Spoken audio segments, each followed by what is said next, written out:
May 1987, shorthand Tamil senior grade. Get ready for the dictation. 10 seconds.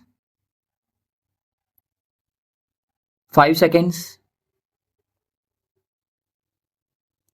Start. தலைவர் அவர்களே, உணவு நிலைமை குறித்த கொள்கை விளக்க குறிப்பின் மீது ஒரு சில வார்த்தைகள் கூற விரும்புகிறேன். பொதுவாக கடந்த சில ஆண்டுகளாக தமிழகத்தில் மழை அதிகமாக பெய்வதால் வெள்ளமோ மழையின்மையால் வறட்சியோ ஏற்படுகிறது. அதன் விளைவுகளை பொதுமக்கள் கோடை மாதங்களில்தான் சந்திக்கிறார்கள். அத்தியாவசிய பண்டங்களின் விலைகள் ஏறக்கூடிய சூழ்நிலை இந்த மாதங்களில்தான் உருவாகிறது. இதை கருத்தில் கொண்டு வருகிற கோடை மாதங்களில் பொதுமக்களுக்கு எந்தவிதமான நெருக்கடியும் ஏற்படாத வகையில் முன்னெச்சரிக்கையாக நம்முடைய உணவுத்துறை தகுந்த நடவடிக்கைகளை எடுக்க வேண்டுமென்று இந்தச் சமயத்தில் கேட்டுக்கொள்கிறேன்.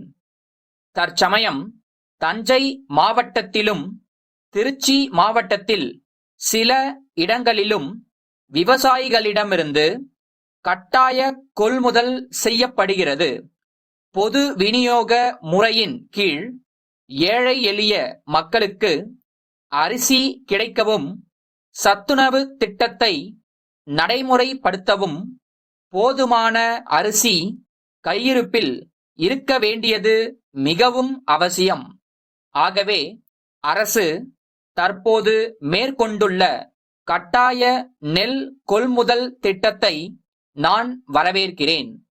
கொள்முதல் நிலையங்களில் பணியாற்றும் ஊழியர்களின் பணியை நிரந்தரப்படுத்த வேண்டும் என்று ஒரு கோரிக்கை நீண்ட நாட்களாகவே இருந்து வருகிறது.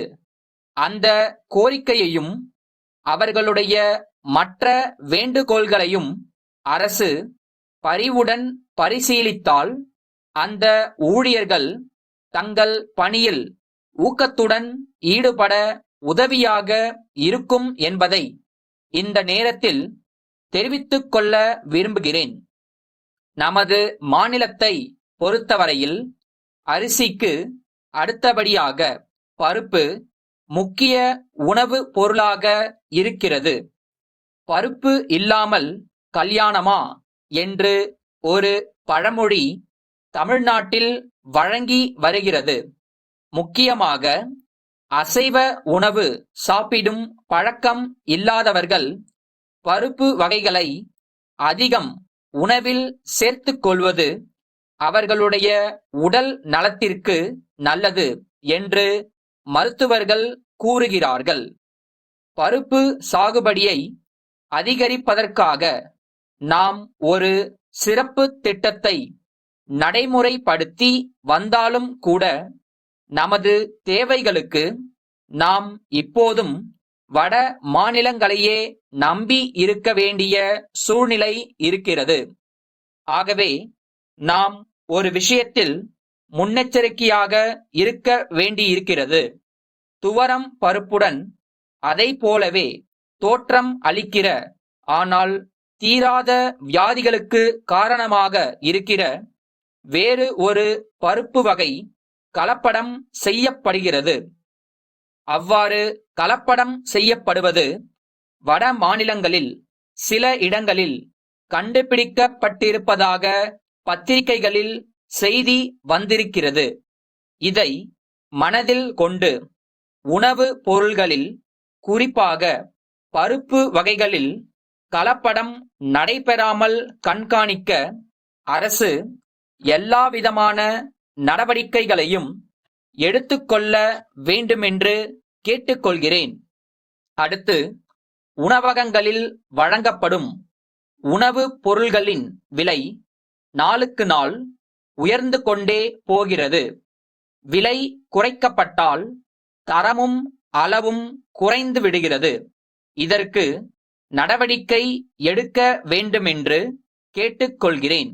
சென்னை அண்ணா நகரில் உள்ள தேவி அழகு நிலையத்தின் மேலாளர் மதுரை அருள்நகர் மாதர் சங்கச் செயலருக்கு எழுதிய கடிதம். அன்புடையீர், தங்கள் கடிதம் கிடைக்கப் பெற்றோம். மதுரையில் எங்கள் நிலையத்தின் கிளை திறக்கப்பட இருப்பது குறித்த விளம்பரத்தை பார்த்துவிட்டு ஆர்வத்துடன் தாங்கள் கடிதம் எழுதியமைக்கு நன்றி. தங்கள் கடிதத்தில் கேட்டுள்ள விவரங்களை அளிப்பதில் மகிழ்ச்சி அடைகிறோம். பெண்களின் உடல் அமைப்பை புலவர்கள் கொடிக்கு ஒப்பிடுகிறார்கள். அத்தகைய கொடி போன்ற உடல் அமைப்பு சிலருக்கு பிறவியிலேயே அமைந்து விடுகிறது. ஆனால் பலருக்கு அவ்வாறு அமைவது இல்லை.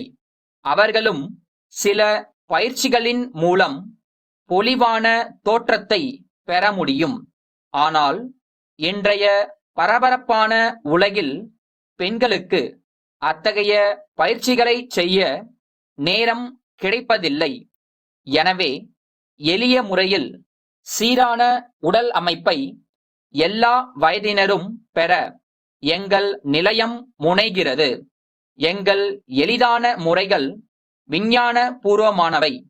இந்த முறைகள் மேல்நாடுகளில் வெற்றிகரமான விளைவுகளை ஏற்படுத்தி உள்ளதால் உடல் நலத்திற்கு ஊறு விளைவிப்பதில்லை. நீராவி குளியல் வசதி, சிகை அலங்கார நிலையம் மற்றும் ஒப்பனை செய்யும் பணியும் உண்டு. தங்கள் நம்பிக்கையுள்ள